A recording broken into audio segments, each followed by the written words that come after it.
Okay, so my name is Jack. My name's Matt. We're here to review some crisps. Let's talk about crisps. Let's do it. So, where are we today? We're in the Dogstar in Brixton. Dogstar in Brixton. It's a nice pub. Very spacious. You had your 21st birthday here. I did. Yeah. I'm getting flashbacks. It's my first time. Don't remember the crisps. Today the Dogstar serves crisps as well as a number of beers and ales. So what have we got? We've got Real, which I presume is the brand. Yeah, it's a bit of a vague name, isn't it? Real. Yeah, it also looks like a descriptor, but there's no other brand on here, so... Real Crisps Limited from Corby. Cool, so yeah, real hand-cut. I've got sea salt and malt vinegar with bags of character. And I've got strong cheese and onions with bags of character. Okay, so we're going to review these. We're going to review the packaging, the flavour and the texture. They're the sort of key constituent points that we're going to be looking at here today. What do you think of the packaging, Matt? Alright, I'm not too happy about it, to be honest. If you can hold it up, we're trying to be a little bit quirky, a little bit kind of hipster and personalised. It's very much like the Hepcat beer kind of approach. Innocent smoothies. Yeah. It's got blurb, hasn't it? Yeah, the intention is that the person on the front of the crisps is meant to be an everyday crisp eater. Oh, really? Well, there's a little story about them on the back. Do you want to do yours? I'll do mine, yeah. Okay.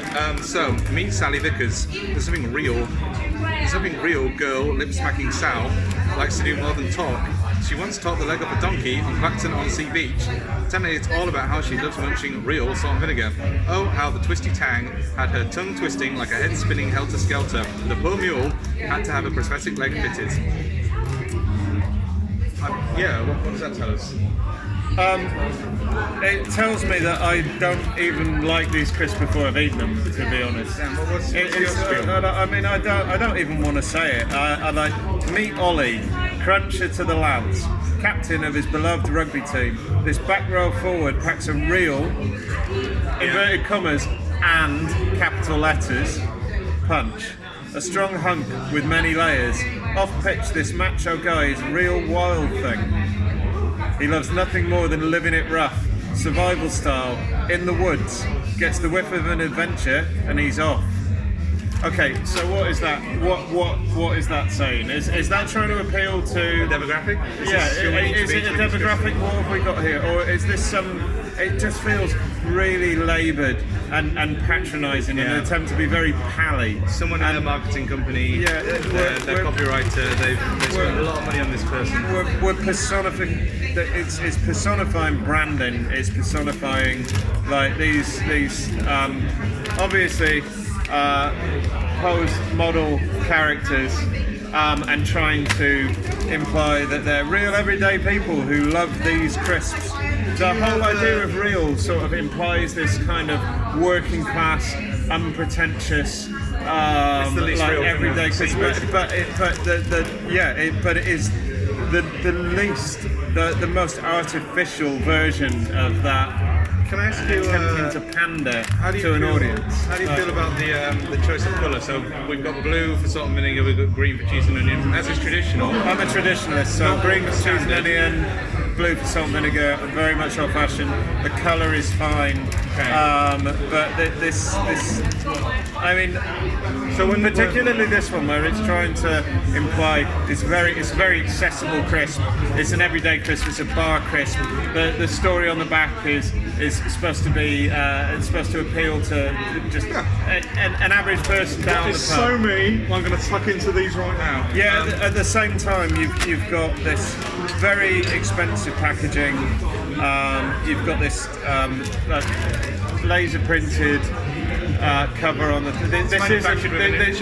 This isn't an everyday crisp. This isn't a real crisp. So I think we're not happy with packaging. What do you think of the packaging rating? This doesn't appeal to me. That speaks to you. I'd imagine there are people it speaks to, but I think the people that it speaks to are not the people that they intended it to be designed for. Yeah, the people that wrote this, they probably never ate a crisp in their life. No. So what are we giving the packaging? I'm giving the packaging out of 5. Out of 5? I'm giving it 2 stars. 2 stars. 2 stars. But that is from me.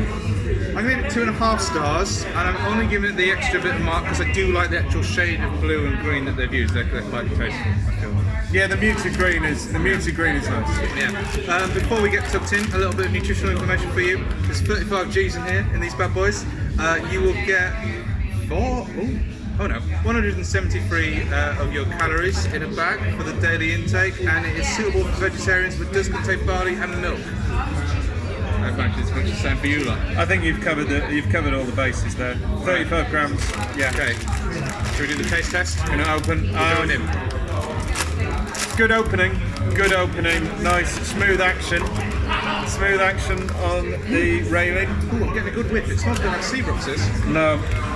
Don't know about this.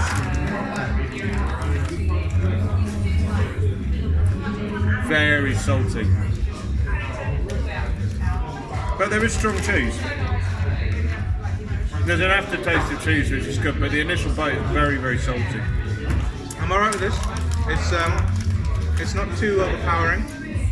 It's not one of these, big on flavour ones, but it's there. What's your volume like? Yeah, reasonable. Yours looked like it had a lot more air in. Yeah, I think my volume wasn't great. Yours is better. So that's inconsistent. I like the coloration. Coloration's okay. What I'm really happy about is the fact that these have been cooked in their skins. Yeah. Which I think really should be the standard way for crisps. It doesn't add a lot, but it removes an element of the process that actually saves a lot of energy. It's very environmentally sound, and I think maybe it adds a little bit of depth of flavour. Yeah. I don't think it adds a huge amount, but I'm all for potato skin. All for it. But yeah, they're okay. There's a weird duality of flavour. I think the salt is overpowering. I definitely think they're over salted. Do you want to try? You try those ones?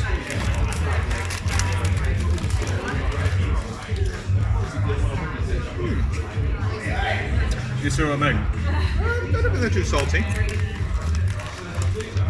Quite oniony. I'm getting more onion than cheese. These are quite nice. I'm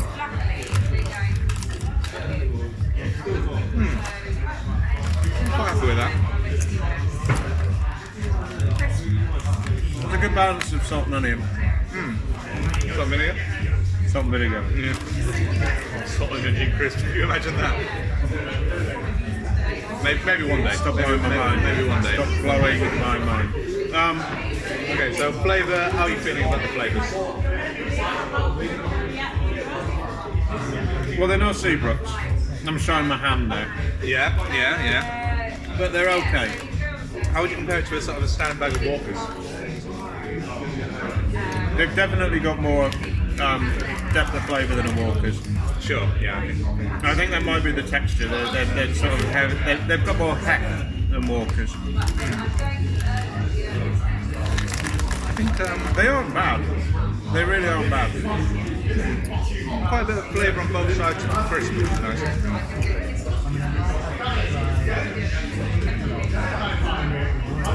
And Bristol flavour. I think I would give both of them. What would I say? I think I'm going to give them a 4 out of 5 for flavour for both of them. I think now normally I would default to salt and vinegar, but I think I actually prefer the cheese and onion. It's interesting. I prefer the salt and vinegar. Oh, I give the cheese and onion a 3. yeah. I give the salt and vinegar a 4. Okay, very good. Okay, so our final indicator of success for a crisp is the texture. What are you thinking of the texture? They're quite crunchy, right? Yeah. Yeah, the texture is good. I'm not going to lie. They turned me off with the packaging. It brought me back a little bit with the flavouring, but the texture is good. This is what you want in a crisp. It's solid without being resistant to the top of your mouth. It crunches easily. We're not too crunchy. Carries a lot of flavour, but it's not too crunchy. No. I like kettle crisps. They're too hard. It's like I've had gravel. I've had minimal grazing in the time I've been grazing. No sort of cuts on the inside of your gums or anything like cuts that. or bruises. I feel So it's a safe crisp. it's a manageable crisp, Manageable crisp. but there's enough there to carry the flavour Yeah. down the crisp hole. That's what I call it too. Yeah, I'm happy with the crunch. As I say, it's not too much. Like as I say, some of the finest crisps or the speciality crisps, I think they're over crunchy. They're too hard. I don't want to work out for my mouth. I want to enjoy my food. It's a snack. Crisps about accessibility and ease of eating, and to then have a workout crunching through these like slabs of concrete. I don't want that. And these are fine. They're crunchy without being insipid. Some of the They've got none of that McCoy's sludge going on. Yeah. I can see what you're saying. They're sort of reconstituted. These, you can tell, they're hewn from actual potatoes, which is a positive. I'm happy with the crunch. I'm happy with the flavour. I think, as we said, the packaging a bit too. Do you know what? They're actually, despite the, I think, a terminal misstep with the packaging, they are nice, unpretentious crisps. You don't get windows in packaging anymore, do you? No, I think people are obsessed with it, but I actually think there's a lot appealing. There's something appealing towards the minimalist aesthetic, the very straightforward, like your old Smith's kind of aesthetic, where you have the window packaging and just very simple branding. I reckon we'll see that coming back in the next 5 to 10 years. I think that is definitely on trend. Okay, have we got a mark for the crunch? The texture, sorry. The thing is, I've raised the game here. I'm going to have to give them 4.5 for the texture. Ooh, okay. Out of 5. It's very high praise indeed. The more I eat them, the more I am impressed with the texture of the folks at Real Hancock Crisps will be delighted to hear that. I'm giving them a 4 for the crunch. Really? Yeah. What? I'm thinking, It's almost perfect texture. I wouldn't say almost perfect. I think there's room for improvement. It's not a game changer. No. But it's a solid crisp, which again is how they're trying to market themselves. Do you reckon there was like some guy that came with the real crisp recipe and he was perfected it over the course of years and he's really happy with it? You know what? And then the marketing people took over. These crisps taste like they're a family firm. Yeah. That has produced crisps over the years, slowly come up with a family recipe. They produce a good, solid, unpretentious working man's crisp. Yeah. It's been popular locally, maybe. This is all speculative. Then they've gone a bit further, maybe regionally. Yeah. And they're on the verge of the big time. Yeah. They're obviously distributing now across pubs. I don't know how far. I mean, it's Corby, so You see them around. talking in the south of the I'm country. fairly sure I purchased these in the tape. But they haven't had the confidence to really just let the crisp talk for itself. So they brought a marketing company in. Trying to deal with the devil. And you can see they've tried to explain in their brief what they're trying to do. Yeah, I see it. But they've been, there's been a major misstep. It's a real shame. Would you be interested in exploring other flavours with this brand? Yeah, I would. I wonder if they do a prawn cocktail. I'd like to see what their prawn cocktail is like. Yeah. One of the most difficult flavours to nail. Oh, I don't know. I'm usually happy with a prawn cocktail. Okay. The consistency of prawn cocktails is ridiculous. Like there's Best no of consistency. That's a difficult one. It's the one Walker's flavour that lets me down.